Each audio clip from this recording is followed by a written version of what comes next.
બહુ મજાનું શહેર છે અમદાવાદ. આવો ત્યારે ધ્યાન રાખજો. અમદાવાદ આવો ને રિક્ષામાં બેસો ને તારે ખાસ ધ્યાન રાખજો. રિક્ષાવાળાઓ જોક કરે છે. હમણાં રિક્ષામાં બેઠો, ફૂલ સ્પીડે રિક્ષા ચલાવાય, એટલી રફ ચલાવાય, મેં પાછળ બોચીમાં જ ચાલ્યો. હું કોઈ ડફોળ આટલી રફ ચલાવાય? જરા ધીમે ચલાય. ધ્યાન રાખ, મારા ઘેર 4 છોકરા છે. મને કે એમાં ધ્યાન મારે રાખવાનું તું તમારે કે જરા આખું જો તો તમે ના રાખો નહીં, મને કહો છો. ઊભી રખાઈને પૈસા આપીને ઉતરી ગયો. મેં કહો બીજી એવી રિક્ષામાં બેસો જે ઠરેલો હોય.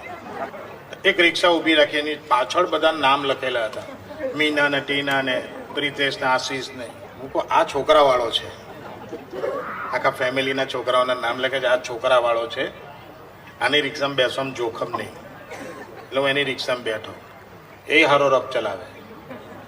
મોકલ્યા ભાઈ આ તારી પાછળ રિક્ષામાં નામ લખેલા છે એટલે હું એમ સમજો કે તું બૈરી છોકરા વાળો છું, તું હાચવીને ચલાવીશ એટલા માટે બીજી રિક્ષા છોડીને તારામાં બેઠો. તું આવી ચલાવે છે. મને કે આપણા લગ્ન જ નથી થયા. હું કહું પાછળ નામ કોના છે? કે મારી રિક્ષામાં જે ટીચાયા ને એના.